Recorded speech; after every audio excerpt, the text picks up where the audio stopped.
Year 2 was devoted to color making, and when we say color making, you probably think of things like pigments, yellow weld lake, madder lake, cochineal, all kinds of different pigments.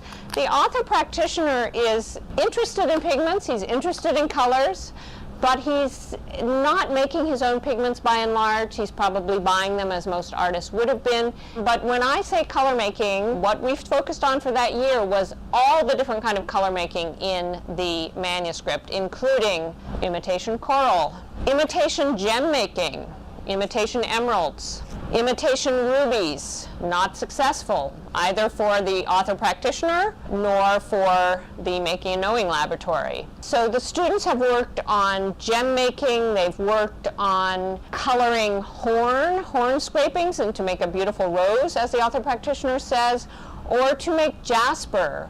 When you look through this piece of colored gilded with dyed yarn on it, it looks a little bit like the striated stone jasper. That year included reverse painting on glass.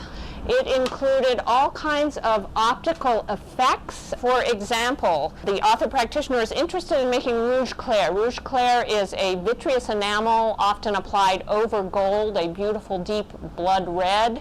The author practitioner speaks a little bit about vitreous or glass enamel, but mainly he's interested in imitating the effects of that vitreous enamel with things like dragon's blood resin or madder lake pigment in oil. The author practitioner is interested in imitating gold and gilding by less expensive means. As he says, gold without gold on silver. So this is a turmeric colored varnish that is applied over silver leaf. It's tarnished a little bit since the student made it.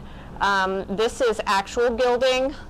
These are the gold without gold on silver. Turmeric is not very fast. In fact, there were not very fast yellows in the 16th century. So there's a lot of experimentation, but when it was fresh, it had a remarkable resemblance to the kinds of optical effects that are created by gilding. So he wasn't trying to imitate the material of gold, he was trying to imitate the optical effects of gold. He's also very interested in flesh tones and how to make convincing flesh tones. And this was a very interesting experiment in which the student recreated the layering up that the author practitioner does in creating these flesh tones, starting with the shadows, not unusual for this period, and then layering up to the incarnatio, the flesh tone that's usually made with vermilion, the same ingredient that is used in imitation coral. So the author practitioner is interested in optical effects, not just of colors, but also in general of how does a painter create the kind of optical effects, that kind of translucency against a panel. Our expert practitioner in the semester that we worked on color, and then both semesters that we worked on color making, actually showed us the way in which the author practitioner speaks in a very, very practical way about the refractive index of different materials. It's both rock crystal.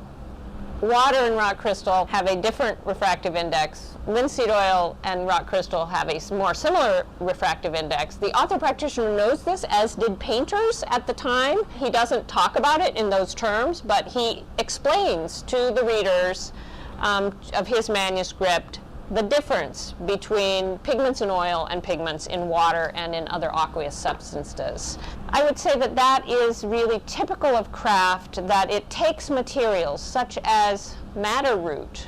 You can see the red, but otherwise it's a very kind of crude product, and turns it into something like this, and then applies it to create imitation effects of, for example, glass and gold.